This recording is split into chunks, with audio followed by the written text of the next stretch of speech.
We are live from beautiful Boca Raton, Florida. Hope everyone's having a great day.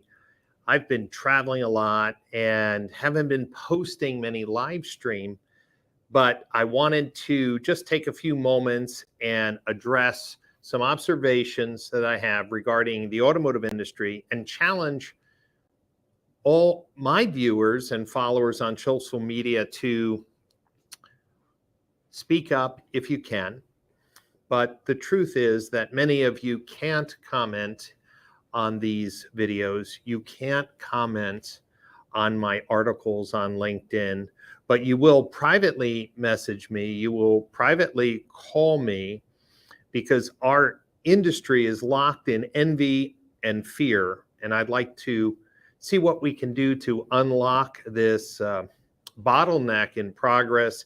Tim Grimes is saying hello. Come on. Thanks for being the first to say hello. If you're watching in the live stream, and I see a number of you are, or if you're watching later, please still put in a comment and respond.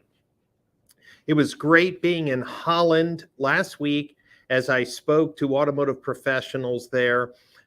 Life in the automotive industry in the EU is very different from the US, but unfortunately, some of the moves that OEMs are making and testing in the EU seem to be coming here to the US, and we surely want to talk about that. So if you're a member of the automotive industry, would you just say hello?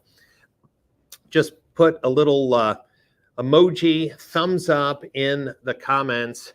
But let me get started. Hey, Mike DeLeo, welcome. Mike, Dave Harmer, wonderful. Thanks, guys, for being here. Let me just set the stage. There's massive changes coming to the franchise dealer model, whether or not dealers want to acknowledge that.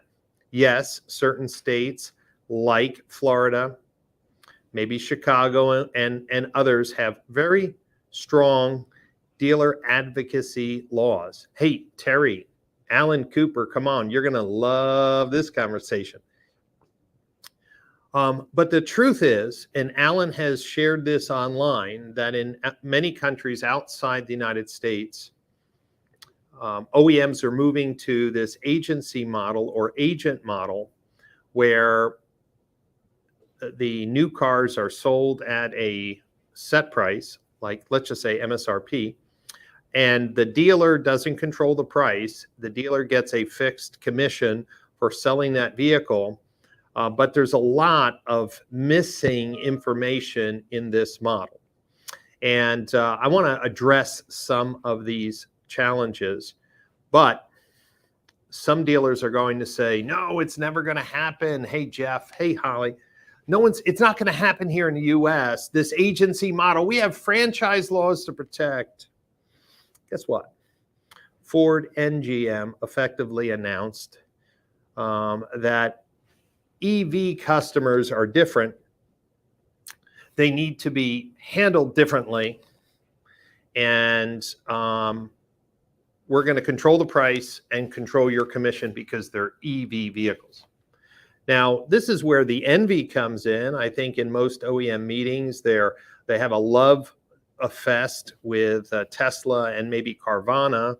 They're very envious. Instead of being envious, I would say we need to be collaborative instead of popping up these crazy out of the blue programs. One about actually having an open forum, a real discussion, not with the dealer councils, which oftentimes are filled with self-interest yes men and women. I'm talking about the dealer body. The fact that Ford and GM came out and said EV vehicles are a different customer, we're going to have a national portal, the consumer is going to order their car there, the dealer is going to be the delivery center. I'm pretty surprised how little I'm seeing in the news or even with dealers about pushing back against this agency model. You know, we can look to Europe to see the impact of this agency model. Let me explain. a year and a half, maybe 2 years ago, Stellantis canceled every dealer contract in the EU. Said, look, in 2023, your contract's over, done. Now, Stellantis is now reaching out to dealers and inviting certain dealers in to be a dealer again. But it's going to be under a new dealer agreement. For example, you would think by now Stellantis would tell their dealers how much they're going to get when they sell a new car. But that number has not been clearly communicated to the dealers I spoke with in Europe. How about this? Maybe 4 or 5 years ago, Stellantis recommended to their franchise dealers in EU to get a restoration of your facilities and invest millions of dollars to make your dealership stand out and, wow, make it a great customer experience, have a great showroom and a great waiting lounge. And, oh, now I hear from dealers, Stellantis is saying the showroom is going to only need about 9 or 10 cars. So even though you own this big building, in the agency model, I'll co-op this 15% of your space. The rest of the building, you know, that building that in the old contract you were recommended to build, yeah, we're not covering that overhead cost. Can you imagine that?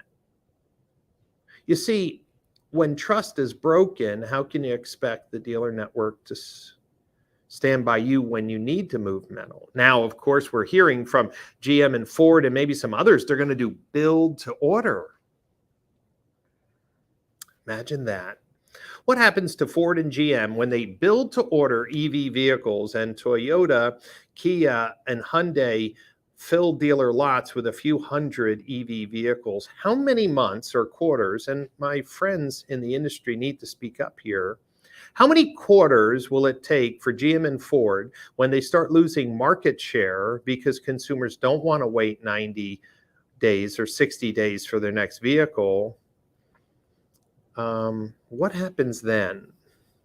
What happens in this agency model where the dealer doesn't buy the car or own the car? He has no motivation, or she has no motivation to move that car because they're just a delivery center. What happens to market share when the OEMs say, dealers, we need you to sell more cars or market more cars? Like, hey, man, those aren't our cars. We don't own these cars. These are your cars. This is the model that you wanted. You didn't want us as a cost in your distribution network.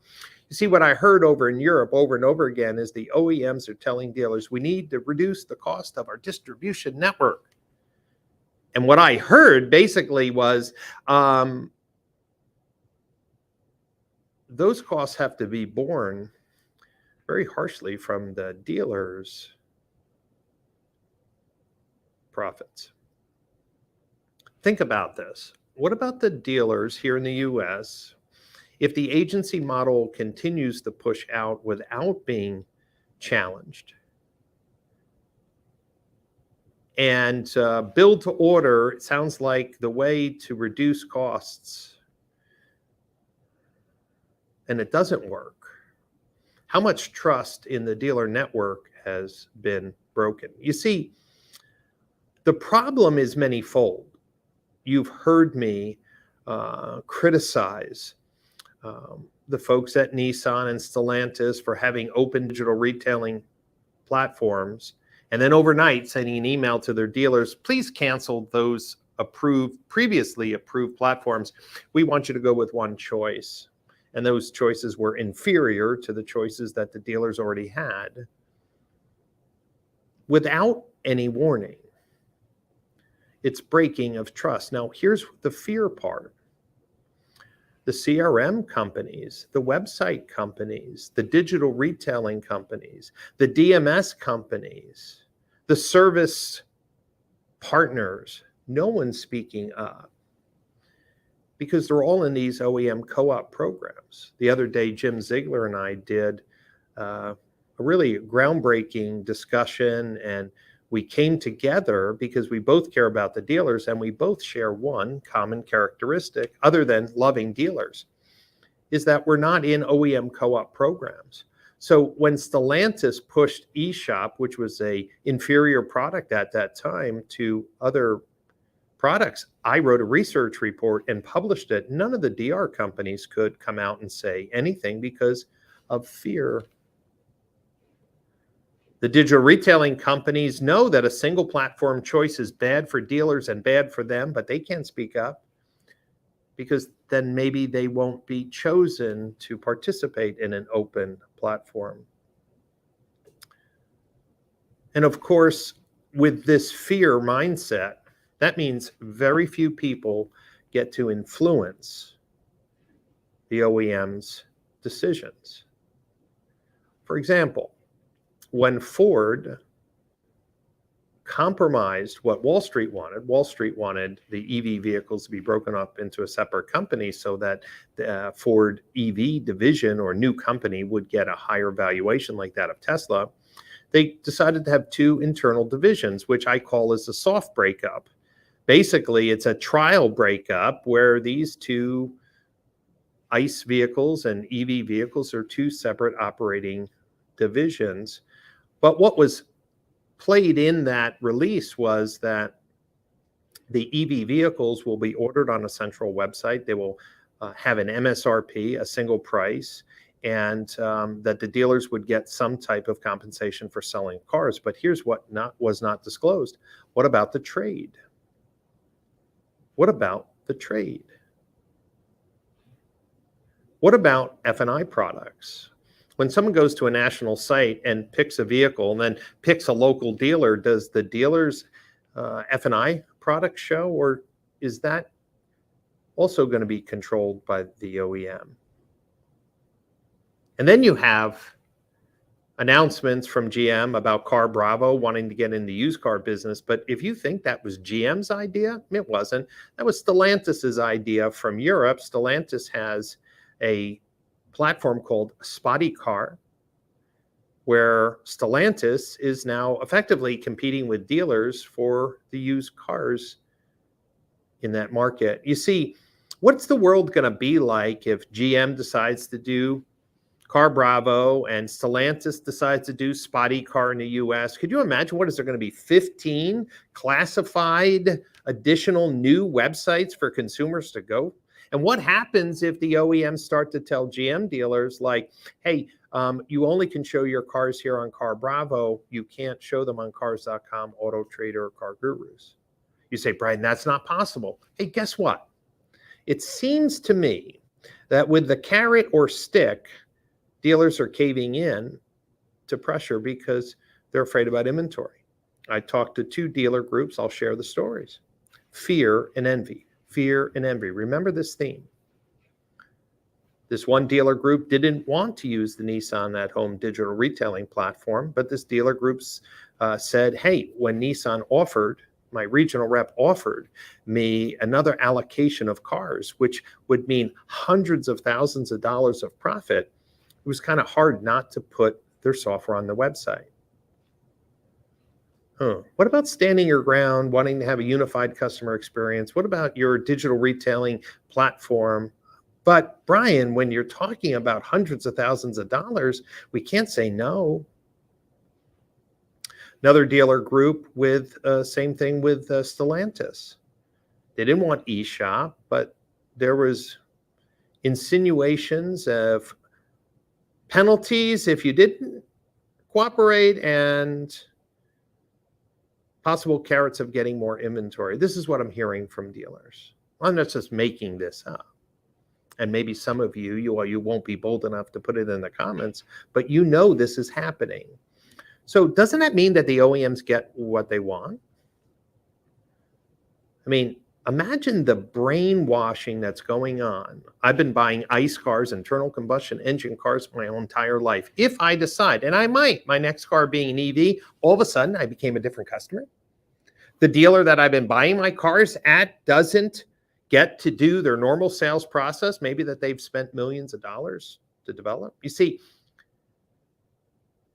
the OEMs must have Tesla love dolls or Carvana love dolls in their closet. Every day they open up the door and say, soon we're going to be like you. We're going to be like you. But we don't have to be like them.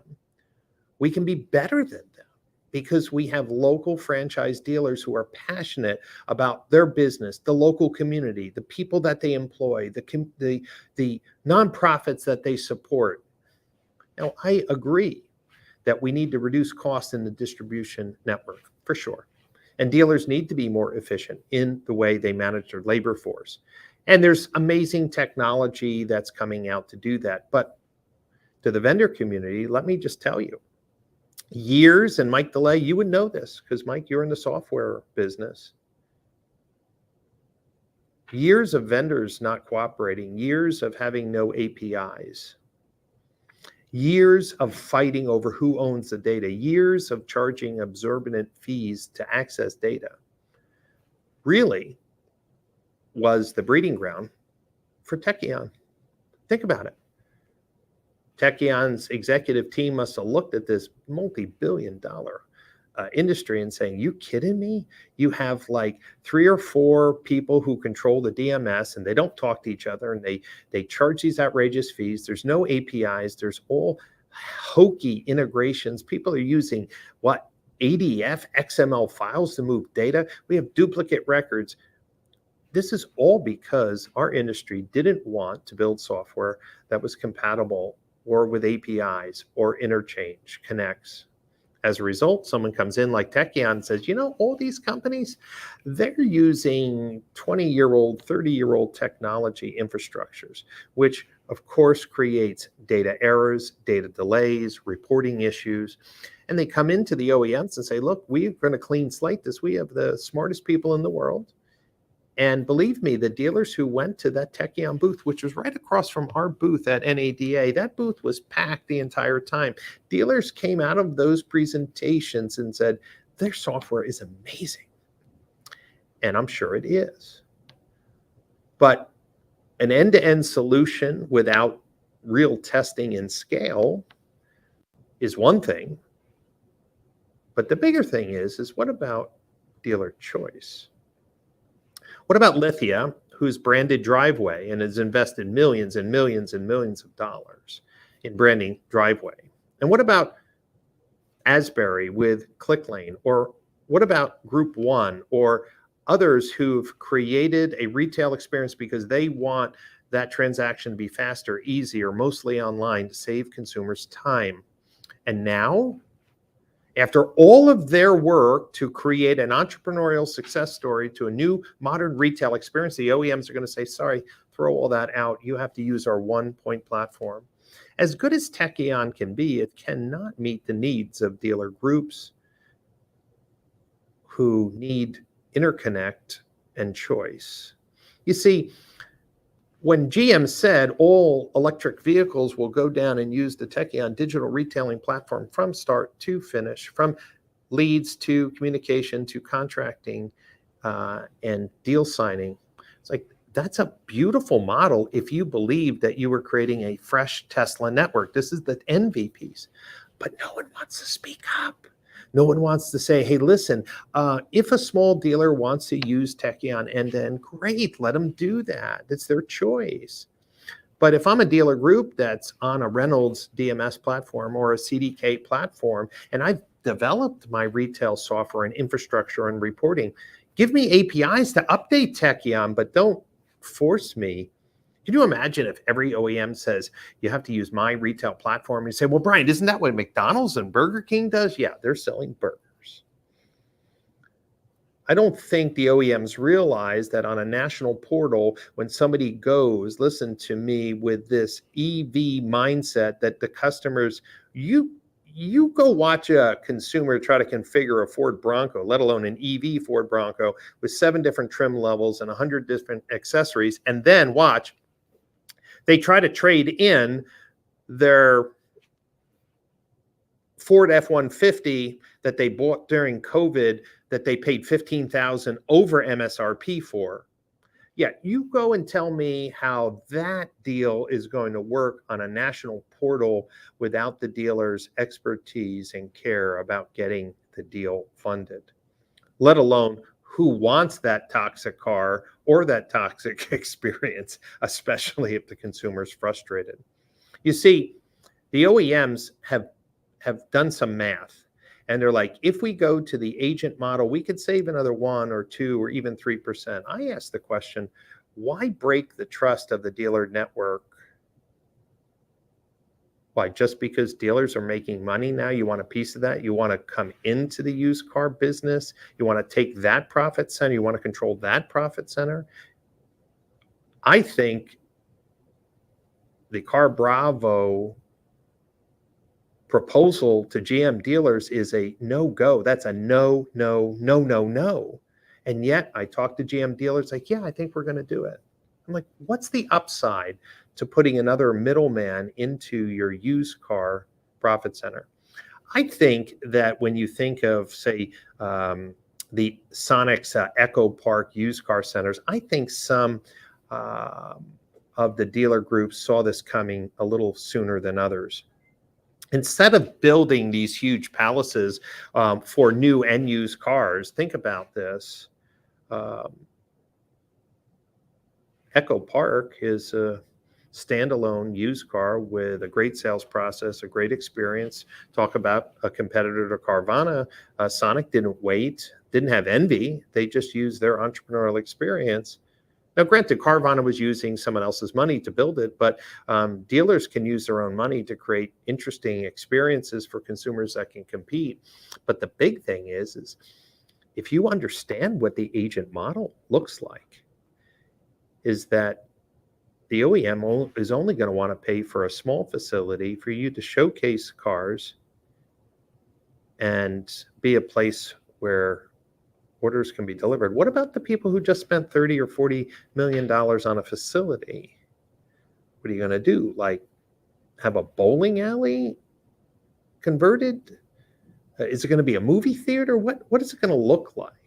That's why I think it's just amazing that Ford and GM announced their e-vehicle plans without any real details to the dealer network. And maybe it's because it was so vague that the dealers aren't afraid yet. And I'm concerned because no one wants to talk about it. You know why no one wants to talk about it? Because of money. Because if any of the technology companies voice their opinion or try to defend the dealers, they get crushed.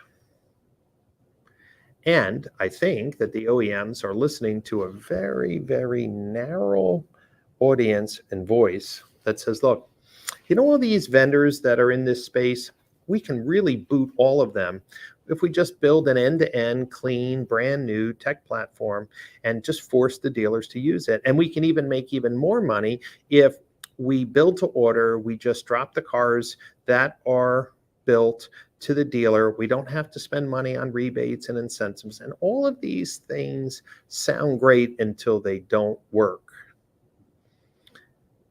People I respect in the automotive industry that have been 30, 40 years, hey, Brian, some of these things have been tried before.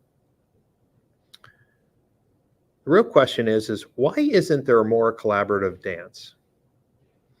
I use this as an example, and I don't want to beat a dead horse here, but Toyota's done an amazing job with their dealer network on transforming automotive retail.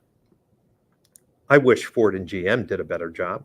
They should look into their playbook. Instead of having Tesla envy or Carvana envy, why don't you have Toyota envy? How about that one? Why?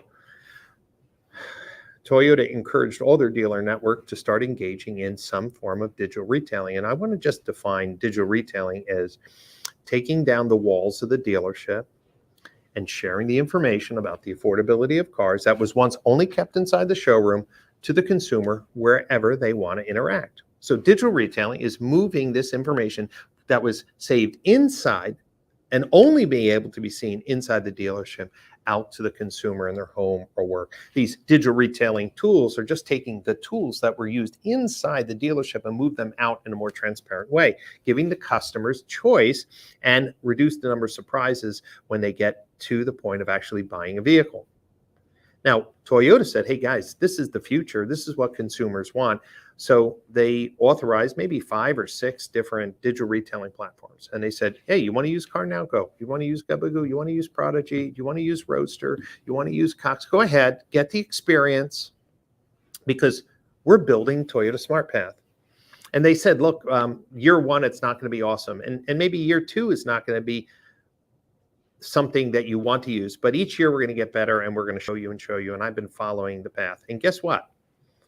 The last time I saw the software, I'm like, ooh, now this has enough meat on the bone that dealers would want to use this platform because it had real benefits to the dealer. Compare that to Stellantis, which had an open program and encouraged dealers to do the same thing, and then overnight said, please cancel all those things. We want you to move to eShop. Hey, it's voluntary. And then it wasn't voluntary. And then already built and spent maybe hundreds of thousands of dollars in time perfecting. And now other games to make the platform actually look good. Now, I have nothing against the team at Carzado who built eShop, and since my initial research report, the platform has improved. It once took consumers off the dealer's website. Now it pops up like a Gubagoo or CarNow. Excellent update to the software. But what about choice? What about the rich communication channels that CarNow and Gubagoo have as part of their retailing experience? What about the great user interface that Roadster has? Dealer choice needs to survive so that entrepreneurial leadership in the field can continue to innovate automotive retail. It doesn't have to be one choice. Now, at NADA, I proposed a framework that would allow OEMs to get what they want and dealer groups to get what they want. And we need someone in the middle. We need someone in the middle to be a independent data interchange so that if Lithia wants to use Driveway in all their stores and GM says, no, you have to use Tekion for EV vehicles, that Driveway could update Tekion at all those consumer touch points and deal points.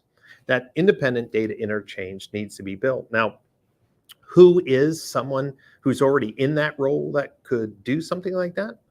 You may be surprised at the company I'm going to bring up, but it could be Shift Digital. Shift Digital's in a dozen OEM programs. They already work as an interface between digital retailing companies, website companies, CRM companies, and the dealer network. They could be that independent interchange. Same thing with Ford Direct for Ford dealers. Even though Ford announced that they're going to have a single platform for their Mach-E or E vehicles, the team at Ford Direct are smart people. They have data scientists there. They could write the interchange, unified messaging platform that will allow Roadster, Gubagoo, CarNow, Prodigy, Update Promise, any retail platform, Cox, digital retailing, to update Ford's preferred retailing platform. See, but people aren't thinking like that. They're thinking binary. But everyone's afraid to speak up because the OEMs have money over their head. And that's one of the reasons why I've chosen not to be in OEM co-op programs, because my voice would be limited. So if Ford screws up or GM screws up or Stellantis screws up, or even if Toyota screwed up, for the last 17 years, I've spoken on behalf, representing, protecting the dealer network. But now I see my role as more important as bringing the vendors, the dealers, and the OEMs together at a table and have a real conversation about the future of automotive retail. Right now, it seems that there's so much envy with Tesla and Carvana. People are making rushed decisions. They're trying to be somebody that they're not, where they could be something better. And that better is by leveraging the dealer network of entrepreneurs. I believe that there's a high level of fear because no one wants to criticize or challenge. There's an amazing book that I wish our industry would read, which is called Courageous Followership. You see, there's always leaders, but no one talks, and leadership development, but no one's talking about followers. And you know what courageous followership focuses on is the long-term success of any company will only be sustainable if you have courageous followers, people who will challenge the executive leaders. They support the mission and vision of the church, the organization, the corporation, but they're also empowered, and the organization empowers people to speak up to prevent the company from going off the rails. There's so many examples of insular executive level meetings that, well, made decisions that really put companies in a very, very bad situation. They didn't have a culture of courageous followership. They maybe had implementers, people who just say yes and afraid to lose their job, just like the vendor community won't speak up because they're afraid of losing their place in co-op programs, or dealers who are afraid to speak up because they're afraid that the OEMs are going to cut or limit their inventory. And of course, the OEMs are afraid of Tesla, Carvana, and any other disruptor because they're not using and leveraging the full energy and power of their dealer network. Again, dealer boards are, I don't know, what is there, eight people on a dealer board, 10 people on a dealer board when there's thousands of dealers. Dealer groups oftentimes are underrepresented in these meetings. And yet, here we are looking at some major disruptions. The agency model has been introduced now in the States as a conversation with very little pushback, and it has completely changed retailing. As Cooper had mentioned, in Australia, I've seen it completely change the business model in Europe. Now, the other day when I was at NADA, I ran into a dealer who's a longtime friend, and he is a Polestar dealer. And he said he loves the fact that the Polestar is at MSRP and that he also gets a fixed fee for selling the car. It's all in this agency model. And he says, hey, Brian, it's really simple. It's a great car. I'm making good money and life is great. I'm not saying that the agency model can't work for some people. And I'm not saying that the agency model won't come to the United States. I'm just saying we need to have the implementation in such a way that supports the needs of dealer groups and individual dealers, that still allows choice and allows entrepreneurs to create a OEM compliant sales experience, but using the technology, processes, and competitive advantages that they've developed. I wish our industry would be able to speak up more. There will be thousands of people who watch this video over the next few weeks, and they will privately comment to me, Brian, you're right. There's a lot of fear. I can't speak up. I'm afraid of losing allocation. I'm afraid of being kicked out of programs. And we all know that some of these odd decisions are based on a very insular culture at the OEM that believes, and this is the odd thing, companies that have not proven scale can scale with a hope and a prayer without considering the impact on dealer groups. Now, I also think that dealer groups think they have more power over the OEMs than they do. Unfortunately, dealer groups are growing larger and larger, and so we're going to be coming to some type of war zone here soon, that the best operators are going to be the dealers who leverage data, leverage technology, bring in some data scientists, really understand the best way to sustain car ownership over the long haul. But again, all of these parties, I believe, can come together and solve the problem. I introduced a framework. We need an independent messaging interchange to allow retailing platforms to talk to each other. It's sad in 2022, we don't have a robust set of bidirectional APIs between CRM companies, DMS companies, digital retailing companies. It's a shame. In other large industries, this is table stakes. But again, it makes sense why the OEMs are believing that one vendor can have an end-to-end solution that can scale thousands of dealers and make everyone happy because of the mess that the vendor community has created for themselves. Again, no one wants to talk about these things.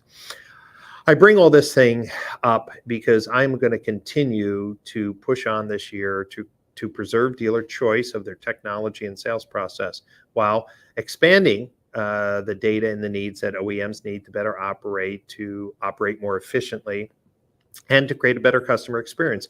We need to work together.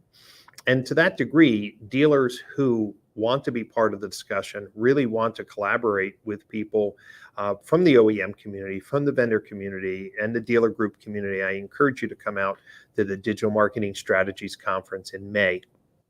And we're going to have some very, very important conversations. I'm going to be sharing the framework that I believe can unite. I am actively reaching out to companies that could be that great interconnect. And I will be reaching out to Ford Direct. I will be reaching out to Unite Digital. I will be reaching out to the team over at JD Powers and Ron Koch and his team. You know, they manage some OEM programs.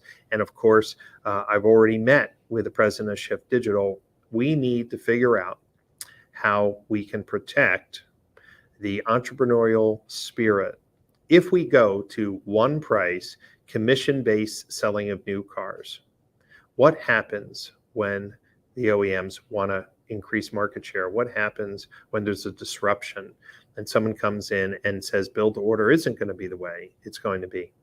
You know, history says that the dealer network is the ones that know how to move the levers to sell more cars and to innovate the sales channel. What is the OEM record on end-to-end software solutions that meet all the needs of their retail dealers? That would be a 0.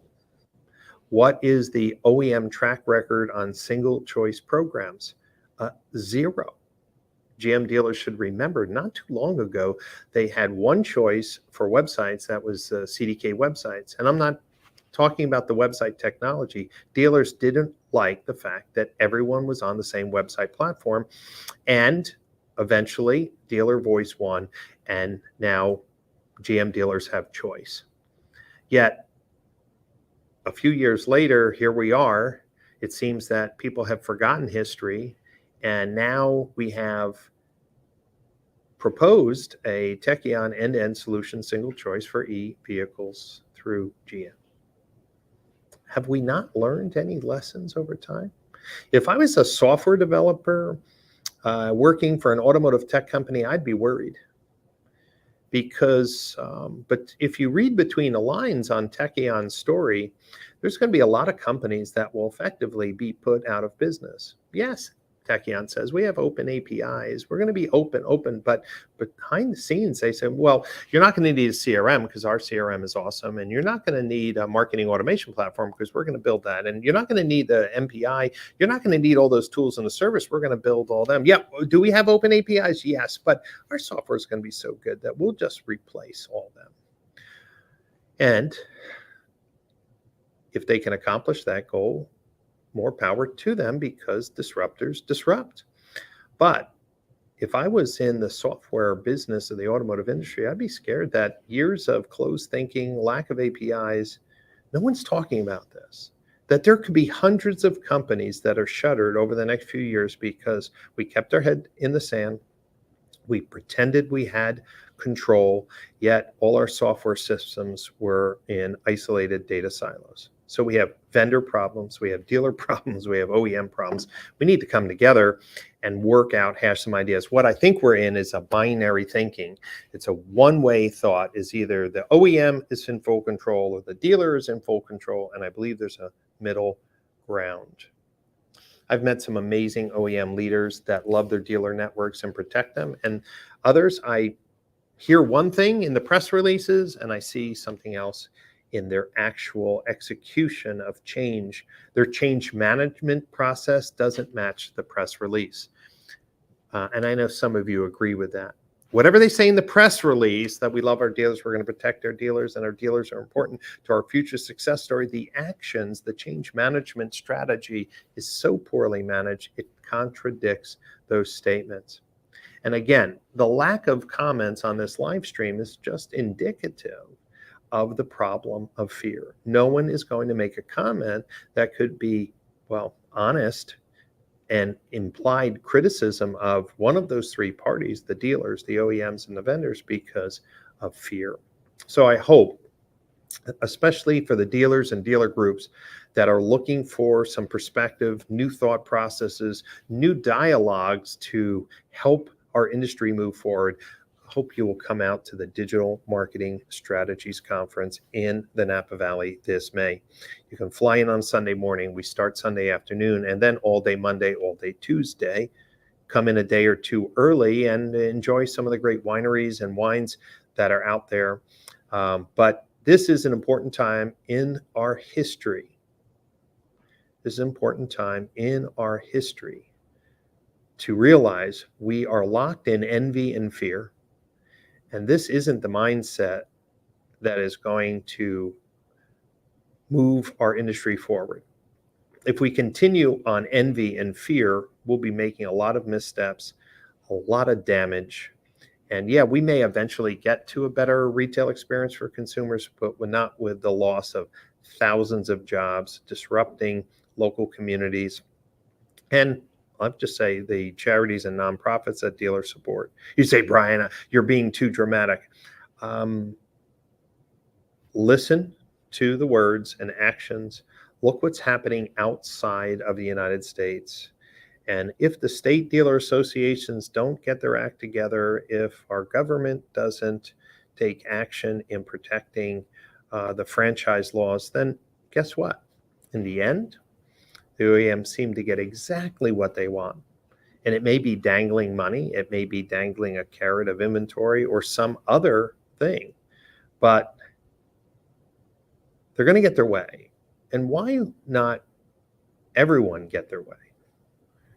We need to be in an environment where there's no fear. And I invite the OEMs, if you're having strategy meetings, invite me to the conversation. I don't have a dog in the race. There's not one OEM I prefer over another. I'm just looking out for the dealer network. That's my side of the coin. I'm trying to protect dealer choice, entrepreneurial leadership, and the value that dealers bring in the local communities, often one of the largest, most generous contributors to local society in any community. And the people who know how to sell cars, the people who know how to finance deals, the people who know how to take care of consumers. And so, could it be possible that this May, some of the OEMs who are watching this video replay, send some people to the show, get them registered, buy a ticket, and attend. Let's have some conversations. Let's put away fear and envy, and let's say, how can we win by recognizing the strengths of each argument and each position and finding a middle ground. In a world where we know that fear and envy doesn't produce great results, if we continue to break dealer trust, which many OEMs have, they've broken the trust. They're asking dealers to support their vision when they say one thing and do another. This is not good for the brands and the brand equity, especially in good times where we are now and bad times when OEMs need dealers more than ever. Hope you enjoyed the conversation. This video will be on YouTube, so you can share it. And please encourage your colleagues, leaders in the automotive industry, to come out, join me. And if you'd like to be part of a main stage conversation, if you're part of a dealer group, if you work at an OEM, if you're trying to bring change, get registered for the conference, shoot me a note. Let's talk about this openly. We have to work together. And thank you, Jennifer, for mentioning Motive Retail. That's another one of the companies that could be that middle ground, that independent data interchange to give OEMs the information they want and still protect dealer choice. Whether it's Motive Retail, Shift Digital, Ford Direct,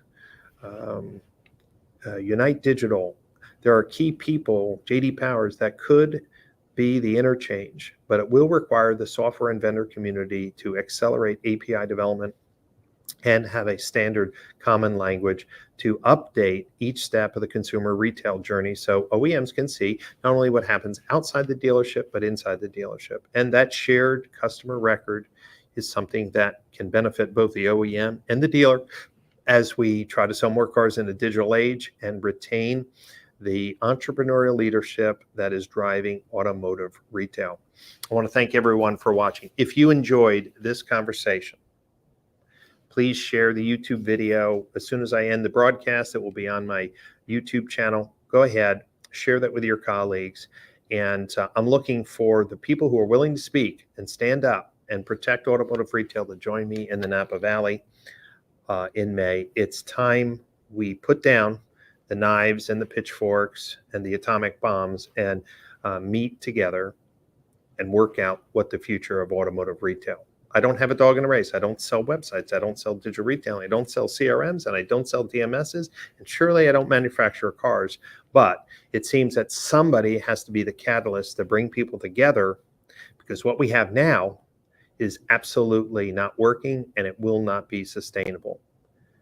Do some OEMs have a better plan? Yes. And I wish they would be more vocal in sharing their success stories, but I understand the competitive edge. But remember, success leaves a trail, and what we're seeing now is a bunch of landmines that are blowing off in the road to the automotive retail future, and we have to stop that behavior and work together. We have to rethink automotive retail together. Thanks again. If you want to send me a note, it's just Brian, BRIAN, at brianpash.com. And you can go to digitalmarketingstrategies.org to sign up for the conference. I got to go do a coaching session with our dealer mentoring program. We have about 100 dealers that are going through our coaching program. So I got to go, and I wish everyone the best in all parties, and I hope we can work together for a better future in the days to come. Thank you.